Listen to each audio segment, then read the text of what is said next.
தீபம் செய்திகளை உடனுக்குடன் தெரிந்து கொள்ள தீபம் செய்தி சேனலை சப்ஸ்கிரைப் பண்ணுங்க, பெல் பட்டனை கிளிக் பண்ணுங்க.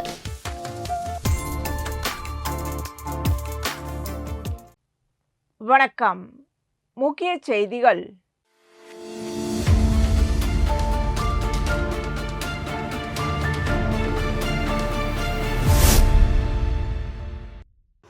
ஹாக்கி ஜூனியர் உலகக்கோப்பை தமிழகத்தில் சென்னை மற்றும் மதுரையில் நவம்பர் 28 முதல் டிசம்பர் 10 வரை நடைபெறுகிறது.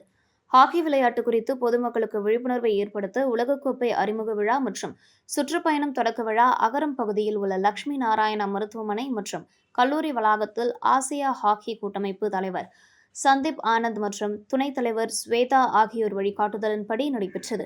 இதில் முதல்வர் ரங்கசாமி கலந்து கொண்டு ஹாக்கி ஜூனியர் உலகக்கோப்பையை அறிமுகப்படுத்தி சுற்றுப்பயணத்தை தொடங்கி வைத்தார். இந்நிகழ்ச்சியில் சட்டமன்ற உறுப்பினர்கள் தீப்பாய்ந்தான் செல்வம், லட்சுமி நாராயணா மருத்துவக் கல்லூரியின் சிஇஓ அன்பு, டீன் பாலகுருநாதன், புதுச்சேரி சங்கத்தின் செயலர் அன்பழகன், மூத்த பயிற்சியாளர் மூர்த்தி, டாக்டர் பழனி ஆகியோர் நிகழ்ச்சியை ஒருங்கிணைத்தனர்.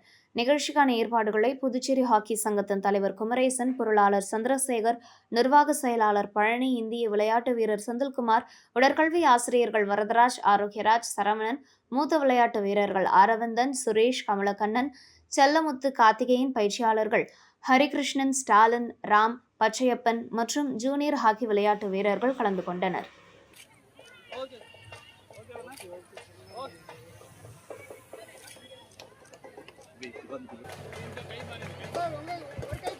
அடுத்த நிகழ்வாக இந்த போட்டியுடைய லட்சணை லோகோ காங்கேயன் காளை மாஸ்கட் கொடுத்து அதன் மூலமாக காங்கேயன் காளை அறிமுகப்படுத்தப்பட்டுள்ளது. எங்கிலும் நமது காங்கேயன் காளை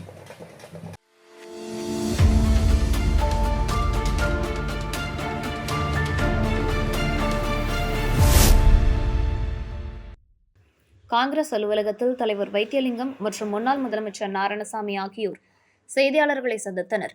அப்போது அவர் புதுச்சேரியில் நூதனமாக வங்கிக் கணக்குகளை திருடும் முறை நடைபெற்று வருகிறது. சில சமூக அமைப்பினர் பல தொகுதிகளில் ஆதார் அட்டைகளை வாங்கி அதன் கடவு சொற்களை பெற்று வங்கியில் உள்ள பணத்தை நவீன முறையில் திருடும் முறை நடைபெற்று வருகிறது என்றார். புதுச்சேரி முத்தியால்பேட்டை, காமராஜர் நகர், முதலியார்பேட்டை, பாகூர் உள்ளிட்ட தொகுதிகளில் மோசடி நடைபெற்று வருகிறது. இலவச பொருட்கள் வழங்கப்படுவதாக கூறி ஆதார் அட்டை மற்றும் அதன் மூலம் கடவு சொற்களை பெற்று வங்கியின் மூலம் பணத்தை கொள்ளையடித்து வருகிறார்கள் என்றும் குற்றம் சாட்டினார். மத்திய மாநில அரசுகள் கடவு எண்களை யாரிடமும் பகிர வேண்டாம் என்று விழிப்புணர்வை ஏற்படுத்தி வரும் நிலையில் ஒரு சமூக அமைப்பினர் இதுபோன்று OTP எண்களை பெறுவது கண்டிக்கத்தக்கது என்று குறிப்பிட்டார். இந்தியாவிலேயே சைபர் குற்றங்கள் அதிகம் நடக்கும் மாநிலமாக புதுச்சேரி உள்ளது. ஆனால் சைபர் குற்றங்கள் சம்பந்தமாக புகார் அளித்தால் விசாரிக்காமல் உள்ளூர் காவல் நிலையம்தான் விசாரிக்க வேண்டும் என்று அலைக்கழிப்பதாக குற்றம் சாட்டிய வைத்திலிங்கம், சைபர் கிரைம் குற்றம் நடப்பதற்கு புதுச்சேரி அரசாங்கம் துணையாக நிற்கிறது என்று குற்றம் சாட்டினார். இந்த விவகாரத்தில் முதல்வரும் அமைச்சரும் மௌனமாக இருப்பதால் துணைநிலை ஆளுநர் தலையிட்டு உரிய நடவடிக்கை எடுக்க வேண்டும் என வலியுறுத்தினார். சைபர் குற்றங்களை உடனடியாக தடுக்கவில்லை என்றால் பல ஆயிரம் கோடி ரூபாய் கொள்ளை போகும் சூழ்நிலை புதுச்சேரியில் ஏற்பட்டுள்ளது. இதில் மக்கள் விழிப்புணர்வோடு இருக்க வேண்டும் என்று கேட்டுக்கொண்டார். சமூக அமைப்பினர் என்று சொல்லக்கூடியவர்கள், மாணவர்கள், மாணவிகள் எல்லாம் அங்க போய் பார்த்து எல்லாருக்கிட்டையும் நீங்க இதை கொடுத்தீங்கன்னா உங்களுக்கு நாங்க நிறைய பணம் கொடுக்க போறோம், நிறைய பணம் வரும் அப்படின்னு சொல்லக்கூடிய வங்கி கணக்குகளை திருடக்கூடிய காட்சியை பார்த்து கொண்டிருக்கின்றோம். OTPயை நம்ம பல இடங்களிலே, பல வங்கிகளிலே, பல நிர்வாகத்திலே யாருக்கிட்டையும் கொடுக்காதீங்க அப்படின்னு சொல்லி பல அறிவுறுத்தல் தராங்க. மத்திய அரசாங்கமே அதை பத்தி சொல்றாங்க. அது மட்டும் இல்ல, மத்திய அரசாங்கமே சைபர் கிரைமை பத்தி அதிகமா வலியுறுத்துறாங்க. இங்க பாண்டிச்சேரியில தான் சைபர் கிரைமே அதிகமா நடக்கக்கூடிய மாநிலம் எதுன்னு பாத்தீங்கன்னா புதுச்சேரி மாநிலம் தான். தினம் தினம் பாத்தீங்கன்னா சைபர் கிரைம் மூலியமாக ஏகப்பட்ட பணம் சுரண்டிக்கிட்டே இருக்காங்க. பேங்க்ல இருந்து நிறைய பணத்தை எடுக்கிறாங்க. ஏமாற்றக்கூடிய கம்ப்ளைண்ட் எல்லாம் பாத்தீங்கன்னா அதிகமா இருக்கு. அந்த காரணமா பாத்தீங்கன்னா நம்முடைய அதுல பாதிக்கப்பட்டவர்கள் அந்த OTPயை கொடுத்துட்டு எதுக்கு கொடுத்தோம் தெரியலன்னு சொல்லிட்டு பயந்து போய் போலீஸ் ஸ்டேஷன்ல போய் பார்த்தா அவங்க கிரைம் எல்லாம் வாங்க மாட்டாங்க, சைபர் கிரைம்ல எடுக்க மாட்டாங்க. என்னன்னு கேட்டா இது சிவில் கேஸ், நீங்க போலீஸ் ஸ்டேஷனுக்கு போங்க, அந்த ஏரியாவில் இருக்கக்கூடிய போலீஸ்ல கொடுங்க கம்ப்ளைண்ட அப்படின்னு சொல்றாங்க. அவங்க கிட்ட போய் பார்த்தா நாங்க விசாரிக்கிறோம்னு சொல்றாங்க. ஆனா எந்த விதமான நடவடிக்கையும் எடுக்காம இருக்கிறாங்க. இதுல நாம பொதுமக்களை நாங்க என்ன கேட்டுக்கிறோம் அப்படின்னு பார்த்தா, அரசாங்கம் இவர்களுக்கு துணையாக இருக்கின்றது. இந்த மாதிரி செய்யறவங்களுக்கு சைபர் கிரைம் பண்றவங்களுக்கே அவங்க துணையா இருக்கிறாங்க. அதனால வந்து வருங்காலத்துல சைபர் கிரைம் அதிகமாக ஆவதற்கு உண்டான வாய்ப்புகள் இருக்கு. இப்ப வந்து பாத்தீங்கன்னா கொலை, கொள்ளை, சூதாட்டம், அது மட்டும் இல்ல போதைப் பொருள் இருந்தது போக இப்ப சைபர் கிரைமே பாண்டிச்சேரியில ஒரு சென்டரா இருக்கு. அந்த சைபர் கிரைமுடைய சென்டர் வந்து பாத்தீங்கன்னா பாண்டிச்சேரியில தான். இன்னைக்கு வந்து பாத்தீங்கன்னா சைபர் கிரைமுடைய பிரான்ச்சஸ் எங்க இருக்குது? வெளியூர்ல, வெளி மாநிலத்துல இருந்தா கூட இருக்கிறாங்க. இங்க இருந்து கொள்ளடிக்கிறாங்க. அவங்கள போய் பிடிக்க கூட முடியல. பிடிச்சாலும் நம்ம காவல்துறை காசு வாங்கின்னு விட்டுடுறாங்க. இதெல்லாம் நீங்க பாக்குறீங்க. அதனால இந்த காவல்துறை உடனடியாக இந்த இது போன்ற நடவடிக்கைகளை கட்டுப்படுத்த வேண்டும். நீங்க சொல்லலாம், என் பேங்க்ல ஒண்ணு இல்லைன்னு சொல்லிட்டு, ஒருத்தவங்கிட்ட இல்லாத இருக்கலாம், இன்னொருத்தவங்கிட்ட இருக்கும். இருக்கிறவங்க அதிகமா பாதிப்பாங்க. ஏன்னா உங்களை பார்த்துட்டு அவங்க கொடுப்பாங்க, அவங்க கொடுத்த உடனே அவங்க பாதிப்பாங்க. தயவு செய்து இது போன்ற வதந்திகளை நம்பாதீர்கள்.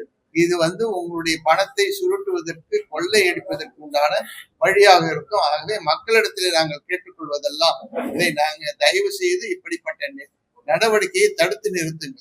எந்த வேணாலும் வாங்கிக்கிட்டோம், ஓடிபி மட்டும் கொடுக்காது. ஓடிபியை கொடுத்தீங்கன்னா உங்க பேங்க் அக்கௌண்ட் காலி. அதனால இது வந்து உங்களுடைய பணத்தை கொள்ளை போவதற்கு உண்டான வழியாக இருக்கும். ஆகவே மக்களிடத்தில் கேட்டுக்கொள்வதெல்லாம் ஓடிபியை கொடுக்காதீங்க. காவல்துறையை கேட்டதெல்லாம் இந்த மாதிரி சைபர் கிரைமுக்கு நீங்க அடித்தளம் அமைத்து அவர்கள் கொள்ளையடிப்பதற்கு உண்டான வழியை தடுக்க வேண்டும். இல்லை என்றால் நீங்களே அதற்கு உடந்தை என்று சொல்ல வேண்டும். இப்படிப்பட்ட நிலைப்பாடுதான் இன்றைய தினம் புதுவையில் இருக்கின்றது.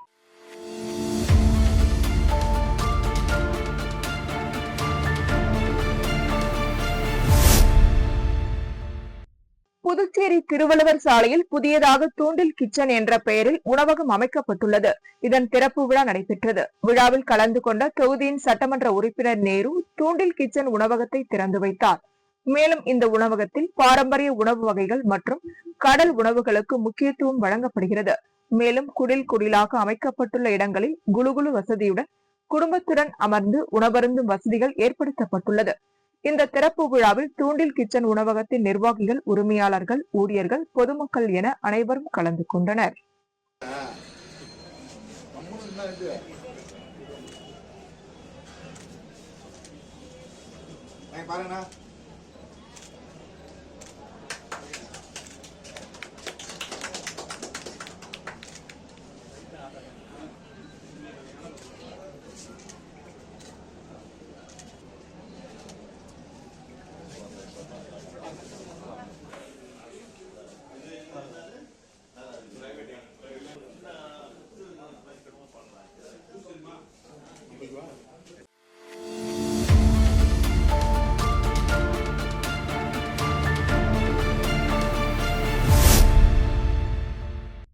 புதுச்சேரி எல்லைப்பிள்ளை சாவடி சித்தானந்தா நகரில் உள்ள பாரதிய ஜனதா தலைமை அலுவலகத்தில் வாக்காளர் பட்டியல் தீவிர சிறப்பு திருத்தப் பணி குறித்து மாநில நிர்வாகிகள் குழு ஆலோசனை கூட்டம் நடைபெற்றது.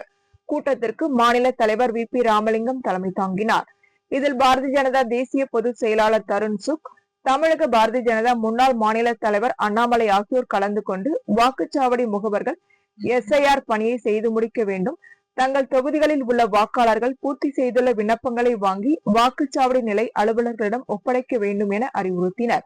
கூட்டத்தில் சபாநாயகர் செல்வம், அமைச்சர் நமச்சிவாயம், சட்டமன்ற உறுப்பினர்கள் ராஜசேகரன், தீப்பாய்ந்தான் செல்வம், முன்னாள் சட்டமன்ற உறுப்பினர் அசோக் பாபு மற்றும் பாரதிய ஜனதா வாக்குச்சாவடி முகவர்கள் கலந்து கொண்டனர்.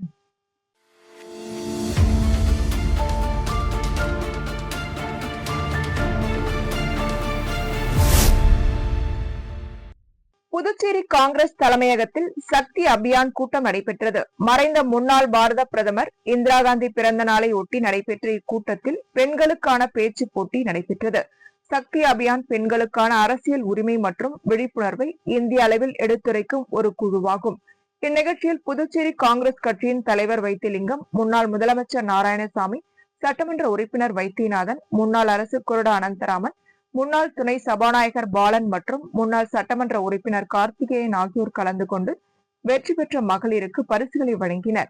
இந்நிகழ்ச்சியில் முனைவர் ரேவதி நடுநிலை வகித்து வெற்றியாளர்களை தேர்ந்தெடுத்தனர். பேச்சு போட்டியில் பங்கு பெற்ற அனைவருக்கும் பரிசுகள் வழங்கப்பட்டது. இந்நிகழ்ச்சியில் சக்தி அபியான் குழு உறுப்பினர்கள் ரமா வைத்தியநாதன், டாக்டர் விஜயகுமாரி, ரீட்டா, பிரியா, திரிபுர சுந்தரி, சந்தியா, மணிகண்டன், சுந்தரி, சோனியா, விஜயலட்சுமி, சாந்தி ஆகியோர் கலந்து கொண்டனர்.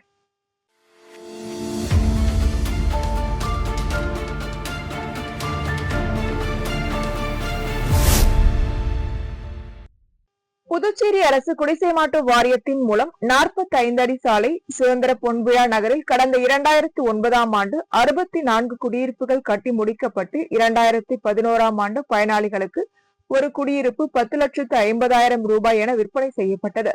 இந்த குடியிருப்புகள் பயனாளிகளுக்கு ஒப்படைக்கப்பட்டு சுமார் 14 ஆண்டுகளுக்கு மேலாகி உள்ள நிலையில் வீடுகள் பழுதடைந்து வீட்டில் மேல் உள்ள சிமெண்ட் காரைகள் பெயர்ந்து விழுந்து வருகிறது. இந்நிலையில் ஒரு வீட்டின் முன்பகுதி திடீரென சரிந்து விழுந்ததில் குடியிருப்பு வாசிகள் அதிர்ஷ்டவசமாக உயிர் தப்பினர். சேதமடைந்த வீட்டினை பாராளுமன்ற உறுப்பினர் வைத்திலிங்கம் மற்றும் அமைச்சர் ஜான்குமார் ஆகியோர் நேரில் சென்று பார்வையிட்டு ஆய்வு செய்தனர். பின்னர் செய்தியாளர்களிடம் பேசிய குடியிருப்பு வாசிகள், கடந்த 2011ஆம் ஆண்டு 10,50,000 ரூபாய்க்கு வழங்கப்பட்ட வீட்டிற்கு இதுவரை பத்திரம் வழங்கப்படவில்லை. பத்திரம் கேட்டால் மேற்கொண்டு 9 லட்சம் ரூபாய் வீட்டு வசதி வாரியம் கேட்பதாகவும் குற்றம் சாட்டினார். பத்திரம் இல்லாததால் வீடு சரி செய்ய முடியாமல் கடுமையான இன்னலுக்கு ஆளாகி உள்ளதாகவும், வீடு தொடர்ந்து பழுதாகி வருவதால் தினம் தினம் என்ன நடக்குமோ என்ற பயத்துடன் வாழ்ந்து வருவதாகவும் அச்சம் தெரிவித்தனர். எனவே அரசு உடனடியாக நடவடிக்கை எடுத்து குடியிருப்பு வாசிகளின் பிரச்சனைகளுக்கு தீர்வு காண வேண்டும். இல்லாத பட்சத்தில் ஆதார் கார்டு, வாக்காளர் அடையாள அட்டை மற்றும் ரேஷன் அட்டைகளை அரசிடம் ஒப்படைப்போம் என்று எச்சரித்தனர்.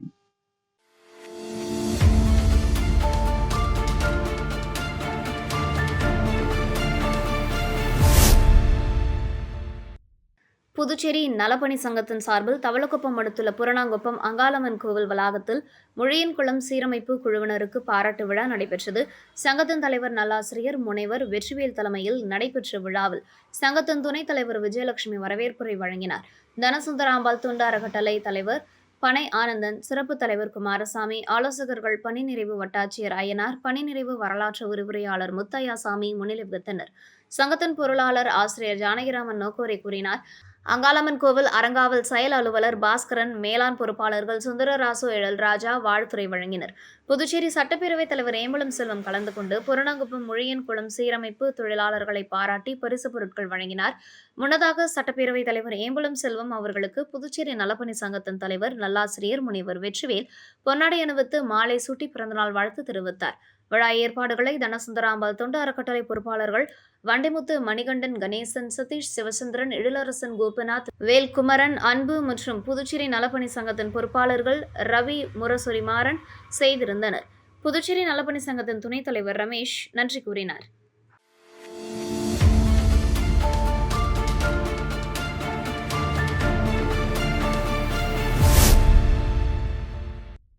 காரைக்கால் அடுத்த திருநள்ளாற்றில் உள்ள ஸ்ரீ சனீஸ்வர பகவான் ஆலயத்திற்கு வருகின்ற பக்தர்களின் வாகனங்களை நிறுத்துவதற்காக திருநள்ளாறு கொம்யூன் பஞ்சாயத்திற்கு சொந்தமான கார் பார்க்கிங் இடத்தை ஆண்டுதோறும் ஏலத்தில் விடுவது வழக்கம். அந்த வகையில் இந்த ஆண்டு திருநள்ளாறு கொம்யூன் பஞ்சாயத்திற்கு சொந்தமான கார் பார்க்கிங் டெண்டர் முறையில் ஏலம் நடைபெற்றது. இதில் கொம்யூன் பஞ்சாயத்து அதிகாரிகள் ஒரு நபருக்கு ஆதரவாக செயல்பட்டு அந்த கார் பார்க்கிங் டெண்டர் முறையில் சரியாக செயல்படாததால் முறைகேடுகள் நடந்ததாக கூறப்படுகிறது.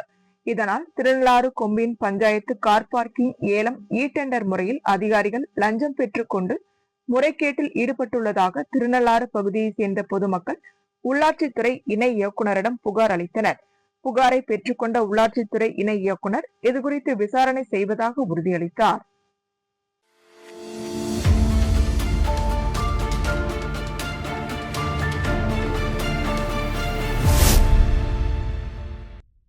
புதுச்சேரி வில்லியனூர் காவல் நிலையத்திற்குட்பட்ட வில்லியனூரை அடுத்த கோபாலன் கடை குப்பை கிடங்கு அருகே பள்ளி மாணவர்களுக்கு கஞ்சா விற்பனை செய்வதாக வில்லியனூர் காவல்துறையினருக்கு ரகசிய தகவல் கிடைத்தது. தகவலை அடுத்து அப்பகுதிக்கு விரைந்து சென்ற காவல்துறையினர் பள்ளி மாணவர்களுக்கு கஞ்சா விற்பனை செய்து கொண்டிருந்த இளைஞரை மடக்கி பிடித்து அவரிடமிருந்து 100 கிராம் கஞ்சாவை பறிமுதல் செய்து வில்லியனூர் காவல் நிலையம் அழைத்து வந்து விசாரணை மேற்கொண்டனர். விசாரணையில் கோபாலன் கடை அம்மா நகரை சார்ந்த வேல்முருகனின் மகன் சுரேஷ் என்பதும் தொடர்ந்து பள்ளி மாணவர்கள் மற்றும் இளைஞர்களுக்கு கஞ்சா விற்பனை செய்ததும் தெரிய வந்தது. மேலும் இவர் மீது வில்லியனூர் காவல் நிலையத்தில் கொலை முயற்சி, கொள்ளை, திருட்டு போன்ற பல்வேறு வழக்குகள் நிலுவையில் உள்ளதும் குறிப்பிடத்தக்கது. மேலும் சட்டம் ஒழுங்கு மேற்கு காவல் கண்காணிப்பாளர் சுப்பிரமணியன் உத்தரவின் பேரில் வில்லியனூர் வட்ட ஆய்வாளர் கலைசெல்வம் மேற்பார்வையில் உதவி ஆய்வாளர் திருமுருகன் கஞ்சா விற்பனை செய்த சுரேஷ் மீது வழக்கு பதிந்து நீதிமன்றத்தில் ஆஜர்படுத்தி காலாப்பட்டு மத்திய சிறையில் அடைத்தனர்.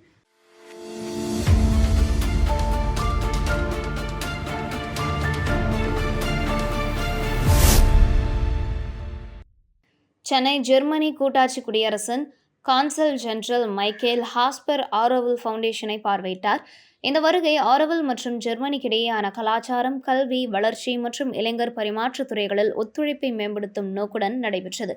அவர் ஏடிடிசி, ஏடிஎஸ்சி மற்றும் ஒர்க்கிங் கமிட்டி உறுப்பினர்களுடன் சந்தித்து ஆரோவிலின் மாஸ்டர் பிளான், நடந்து வரும் திட்டங்கள், சர்வதேச வளாக மேம்பாடுகள் மற்றும் குடியிருப்பு மண்டல திட்டங்கள் பற்றிய விளக்கங்களை கேட்டார். ஜெர்மனிக்கான கலாச்சார வளாகம் உருவாக்கும் திட்டம் உள்ளிட்ட பல்வேறு நீண்டகால ஒத்துழைப்புகளும் முன்னிலை பெற்றன. ஆரோவில் ஃபவுண்டேஷன் செயலர் டாக்டர் ஜெயந்தி ரவி இணைய வழி கலந்துரையாடலின் போது ஆரோவில் லிட்ரேச்சர் ஃபெஸ்டிவலுக்கு கான்சல் ஜெனரலை அழைத்தார் மற்றும் இளைஞர் கலாச்சார பரிமாற்ற திட்டங்களை வெளிப்படுத்தும் வாய்ப்புகளை குறித்து பேசினார். பின்னர் திரு ஹாஸ்பர் மாத்ரி மந்திரை பார்வையிட்டு தனது வருகையை நிறைவு செய்தார்.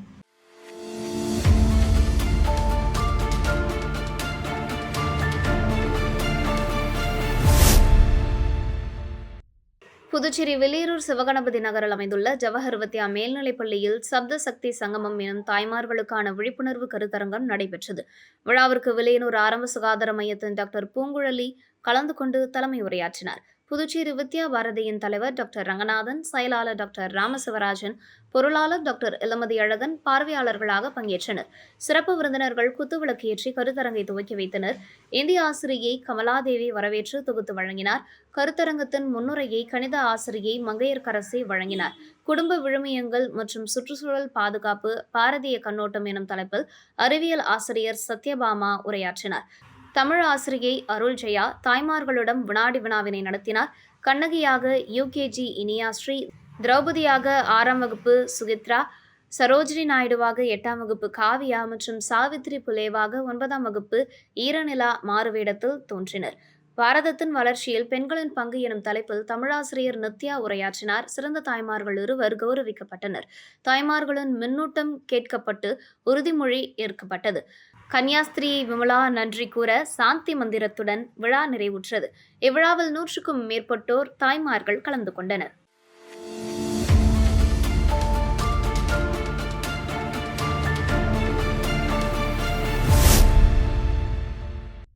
புதுச்சேரி ஸ்ரீ ராகவேந்திரா உயர்நிலைப் பள்ளியில் அறிவியல் கண்காட்சி நடைபெற்றது. தலைமை ஆசிரியர் சரஸ்வதி விளக்கேற்றி கண்காட்சியை துவக்கி வைத்தார். தொடர்ந்து சுவாமி விவேகானந்தர் வித்யாலயா மேல்நிலைப் பள்ளி, ஸ்ரீ அழகப்பா மேல்நிலைப் பள்ளி உள்ளிட்ட பல பள்ளிகளின் தாளாளர்கள் ரிப்பன் வெட்டி கண்காட்சியை தொடங்கி வைத்தனர்.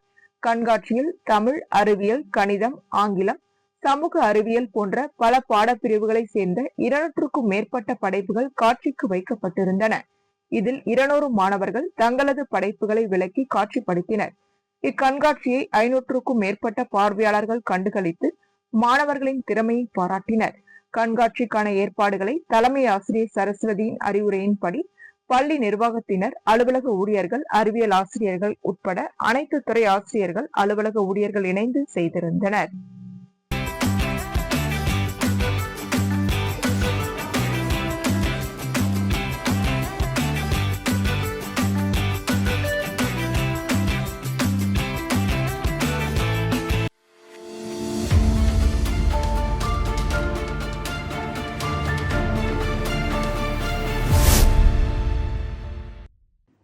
நாடு முழுவதும் நடைபெறும் தேர்தல்களில் வாக்கு திருட்டு செய்துதான் பாஜக வெற்றி பெறுகிறது என்று குற்றச்சாட்டை காங்கிரஸ் கட்சி தொடர்ந்து முன்வைத்து வருகிறது. இதன் தொடர்ச்சியாக புதுச்சேரியில் கொண்டுவரப்பட்டுள்ள எஸ்ஐஆருக்கு எதிராக இளைஞர் காங்கிரஸ் தலைவர் ஆனந்தபாபு நடராஜன் தலைமையில் கலெக்டர் அலுவலகத்தை முற்றுகையிட்டு ஆர்ப்பாட்டம் நடைபெற்றது. போராட்டத்தின் போது தேர்தல் ஆணையம் போன்ற பொம்மையை பாடையேற்றி முயன்ற இளைஞர் காங்கிரசுக்கும் காவலர்களுக்கும் தள்ளுமுள்ளி ஏற்பட்டது.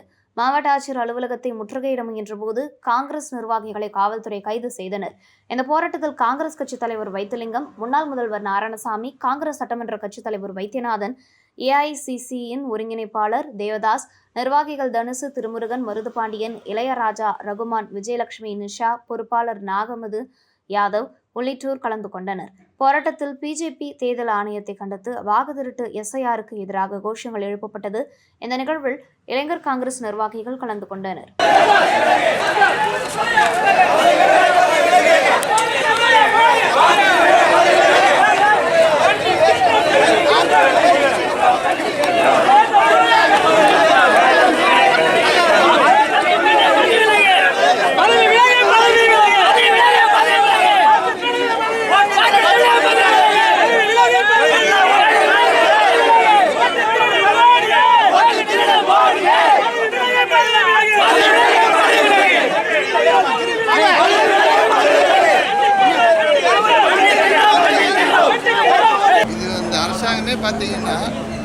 பிஜேபியுடைய அரசாங்கம் ஓட்டு திருடுற அரசாங்கம். ஓட்டை யார்கிட்ட இருந்து திருடுறாங்க? தாழ்த்தப்பட்ட சமுதாயத்திலிருந்து எடுக்கிறாங்க, ஏழை மக்கள்கிட்ட இருந்து எடுக்கிறாங்க. அவங்ககிட்ட இருந்து எடுத்துட்டு அவங்க ஓட்டு இல்லைன்னு சொன்ன உடனே கேள்வி கேட்குற அதிகாரத்தையே அவங்ககிட்ட இருந்து எடுக்கிறாங்க. அந்த கேள்வி அதிகாரம் இருக்கக்கூடாது என்பது தான் பிஜேபியுடைய எண்ணம். அதுவும் பார்த்திங்கன்னா சர்வதிகாரத்தினுடைய ஒரு கடைசி நிலைன்னு சொல்லலாம். அடுத்தது பார்த்திங்கன்னா அடுத்த கட்டம் பார்த்திங்கன்னா சர்வதிகாரம் தான். இன்றைக்கி ஓட்டை திருடுறோம், ஓட்டு இல்லைன்னு சொல்லுவோம், ஓட்டு இல்லைன்னு சொல்லிட்டு அவங்களே ஓட்டை போட்டுன்னு நாங்கள் தான் ஜெயிச்சிட்டோன்னு சொல்லுவாங்க. அதுக்கு அடுத்த கட்டம் 2029 ஒரு சர்வதிகார அமைப்பாக இன்றைய தினம் மாறிக்கொண்டிருக்கின்றது. மோடி அவர்கள் சர்வதிகாரியாக தன்னை அர்ப்பணித்துக் கொள்ள, அதாவது அறிவித்துக் கொள்ளக்கூடிய நிலைப்பாடு இன்றைய தினம் பார்த்து கொண்டிருக்கின்றோம். இதை நாங்கள் வன்மையாக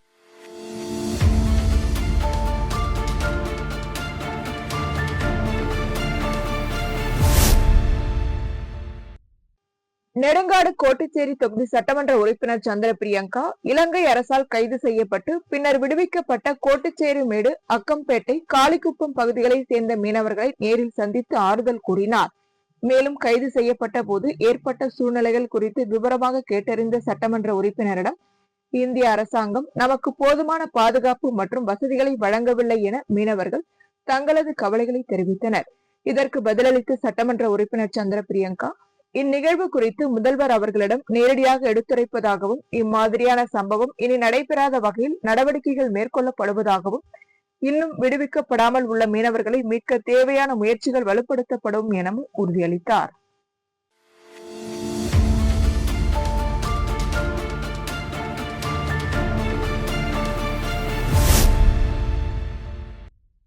தமிழ்நாடு விளையாட்டு மேம்பாட்டு ஆணையம் மற்றும் ஹாக்கி இந்தியா இணைந்து நடத்தும் 14வது ஜூனியர் ஆடவர் ஹாக்கி உலகக்கோப்பை போட்டி வரும் நவம்பர் 28 முதல் டிசம்பர் 10 வரை சென்னை மற்றும் மதுரையில் நடைபெறவுள்ளது.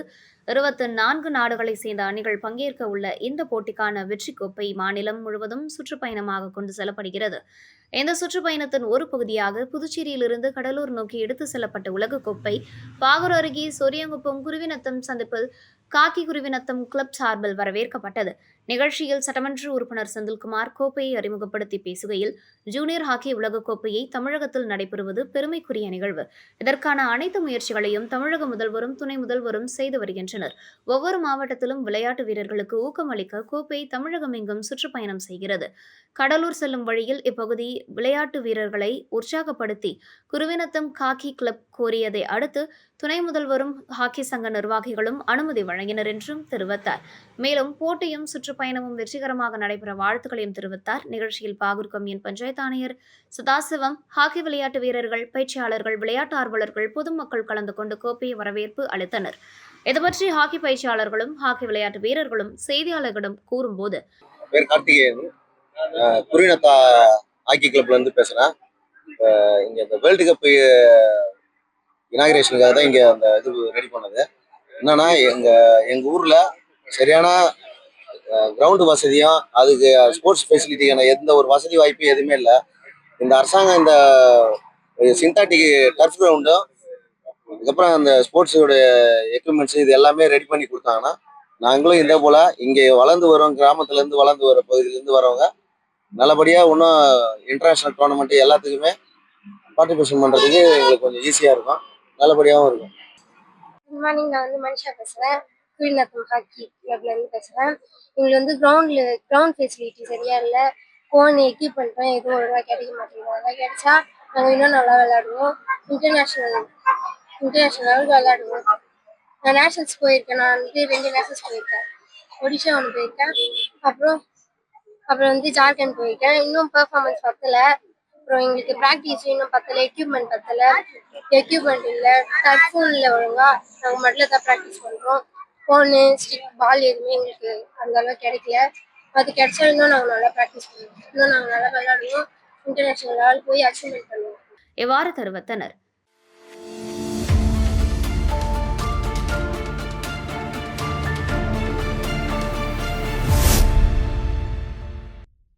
புதுச்சேரி உள்ளாட்சித்துறை மற்றும் புதுச்சேரி நகராட்சியின் தலைமையில் கோத்ரேஜ் நுகர்வோர் தயாரிப்புகள் லிமிடெடின் சமூக பொறுப்புணர்வு ஆதரவுடன் குடிமக்களின் ஈடுபாடு மற்றும் முழுமையான கழிவு மேலாண்மை தீர்வுகள் மூலம் குப்பை கிடங்கின் சுமையை குறைக்க ஃபீட்பேக் ஃபவுண்டேஷன் ஒருங்கிணைந்த திடக்கழிவு மேலாண்மை திட்டத்தை செயல்படுத்தி வருகிறது. இந்த முயற்சியின் ஒரு பகுதியாக ஃபீட்பேக் ஃபவுண்டேஷன் சார்பில் நகராட்சி அதிகாரிகளுக்கான திடக்கழிவு மேலாண்மை விதிகள் மற்றும் பெருமிகு கழிவு மேலாண்மை பற்றிய பயிற்சி பட்டறை நடைபெற்றது. இந்த பயிற்சி பட்டறையில் குப்பைகளை தரம் பிரிப்பது அவசியம் பற்றியும், திடக்கழிவு மேலாண்மை விதிகள் பற்றியும் மற்றும் பெருமிகு கழிவு மேலாண்மையின் அவசியம் பற்றியும் எடுத்துரைக்கப்பட்டது. இந்நிகழ்ச்சியை நகராட்சி ஆணையர் கந்தசாமி தொடங்கி வைத்தார். எக்ஸிகியூட்டிவ் இன்ஜினியர் சிவபாலன், இளநிலை பொறியாளர் கிருஷ்ணமூர்த்தி, நகராட்சி சுகாதார மருத்துவர் ஆர்த்தி ஆகியோர் கலந்து கொண்டனர். இந்நிகழ்ச்சியில் நகராட்சியை சேர்ந்த சுகாதார ஆய்வாளர்கள், மேஸ்திரிகள் மற்றும் மேற்பார்வையாளர்கள் கலந்து கொண்டனர். இந்நிகழ்ச்சியில் ஃபீட்பேக் ஃபவுண்டேஷன் சேரிட்டபிள் ட்ரஸ்ட் சார்ந்த chief executive officer Ajay Sinha முக்கிய பகுதிகளை வழிநடத்தினார்.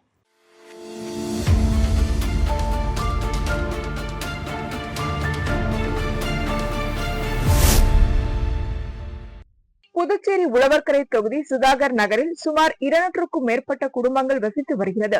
மழை பெய்து வரும் நிலையில் தனியார் நிறுவன ஊழியர் வீட்டில் அனைவரும் சோஃபாவில் அமர்ந்து உணவு அருந்தி கொண்டிருந்த போது திடீரென 6 அடி நீளம் கொண்ட சாரை பாம்பு உள்ளே புகுந்தது. இதனை கண்டு அதிர்ச்சியடைந்து வீட்டில் இருந்தவர்கள் அலறியடித்து ஓடவே உள்ளே சென்ற பாம்பு வீட்டின் உள்ளே சோஃபா மற்றும் நாற்காலிகளுக்கு அடியில் சென்று ஒளிந்து கொண்டது. இதனை அடுத்து வீட்டின் உரிமையாளர் வனத்துறை ஊழியர்களுக்கு தகவல் அளித்தார்.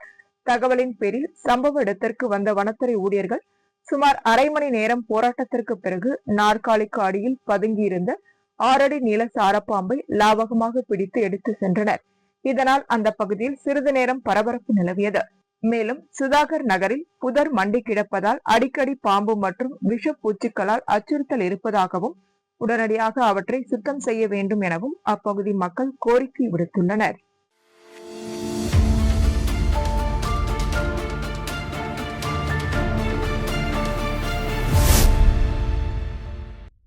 புதுச்சேரி உழவர்கரை தொகுதிக்குட்பட்ட பாவாணர் நகர் பகுதியில் அம்மா மக்கள் முன்னேற்ற கழக மேற்கு மாநில இணை செயலாளர் லாவண்யாவின் சமூக சேவையை பாராட்டி பாராட்டு விழா நடைபெற்றது. இதில் அம்மா மக்கள் முன்னேற்ற கழகம் மேற்கு மாநில இணை செயலாளர் லாவண்யாவிற்கு சால்வை அணிவித்தும் மாலை அணிவித்தும் பட்டாசுக்கள் வெடித்தும் தங்களது ஆதரவை வெளிப்படுத்தினர்.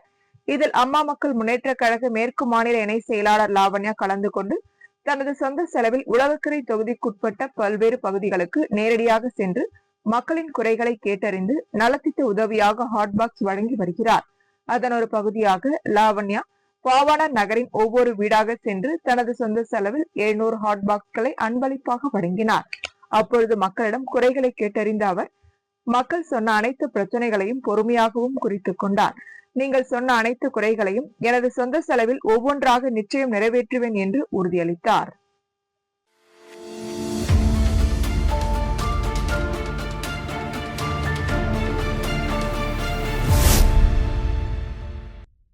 மணவெளி தொகுதியை சேர்ந்த இளைஞர்கள் பாஜக மாநில செயலாளர் ராமு முன்னிலையில் அவருக்கு ஆதரவு தெரிவிக்கும் வகையில் அவருடன் சேர்ந்து கட்சி பணியாற்ற அவரோடு இணையும் நிகழ்வு மணவெளி பகுதியில் நடைபெற்றது.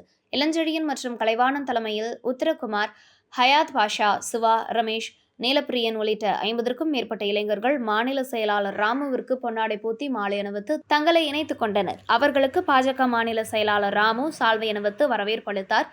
இளைஞர்கள் அனைவரும் தங்களது முழு ஒத்துழைப்பையும் அவருக்கு தருவதாக தெரிவித்தனர். மேலும் இந்த நிகழ்ச்சியில் ஷாஜகான், நாகராஜன், கண்ணன், ஆனந்தவேல் உள்ளிட்டோர் கலந்து கொண்டனர்.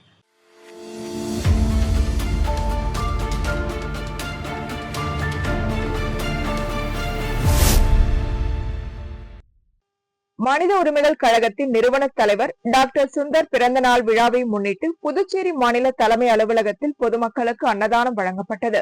புதுச்சேரி மாநில பொதுச் செயலாளர் தனாலன் தலைமையில் தமிழ்நாடு மாநில இணை செயலாளர் சுகுமாரன் முன்னிலையில் கழக உறுப்பினர் உத்தரகுமார் தம்பதியினர் அன்னதானத்தை துவக்கி வைத்தனர். மாநில ஒருங்கிணைப்பாளர் மஞ்சினி, புரவலர் மூர்த்தி, பொருளாளர் கமல், மக்கள் தொடர்பு அதிகாரி பெரியசாமி, கிழக்கு மாநில செயலாளர் சுரேஷ், துணை செயலாளர் தியாகராஜன், வடக்கு மாநில செயலாளர் மணிகண்டன், இணை செயலாளர் மதிவாணன், அரியாங்குப்பம் தொகுதி செயலாளர் ரமேஷ், கழக உறுப்பினர்கள் ஆனந்த், பொன்னுசாமி, சண்முகம், சங்கர், மணிவண்ணன், கோபால், வெற்றிவேலன், ஜெயசீலன், பாலு ஆகியோர் கலந்து கொண்டு அன்னதானம் வழங்கினர்.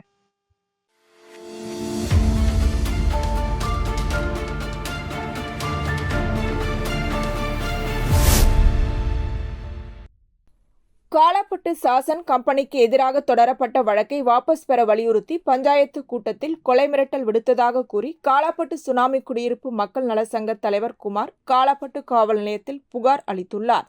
அந்த புகாரில் காலாப்பட்டு கடல் பகுதியில் சாசன் மருந்து கம்பெனி நிறுவியுள்ள கழிவுநீர் குழாயில் மீனவர்களின் வலைகள் சிக்கி பாதிப்பு ஏற்பட்டதால் மக்கள் நலசங்கம் சார்பில் 2023ஆம் ஆண்டு சென்னை தெற்கு மண்டல பசுமை தீர்ப்பாயத்தில் வழக்கு தொடரப்பட்டது.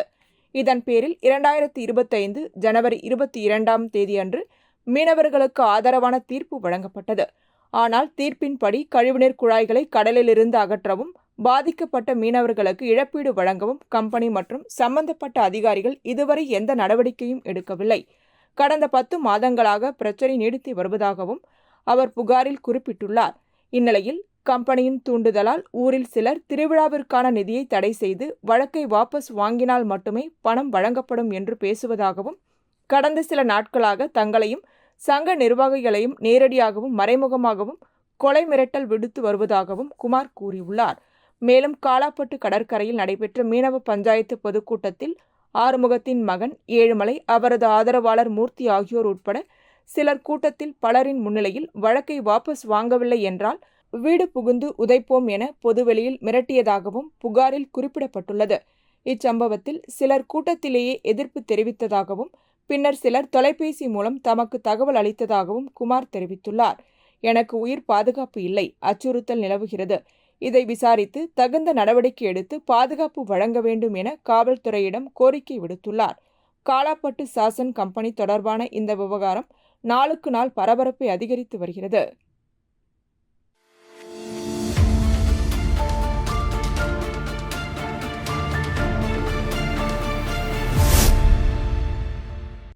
காரைக்கால் தெற்கு தொகுதியின் முன்னாள் சட்டமன்ற உறுப்பினர் அசானா பிறந்தநாளை முன்னிட்டு குடிமைப் பொருள் வழங்கல் மற்றும் நுகர்வோர் விவகாரங்கள் துறை அமைச்சர் திருமுருகன் நேரில் சென்று வாழ்த்துக்களை தெரிவித்தார். இத்துடன் செய்திகள் நிறைவடைகின்றன. வணக்கம்.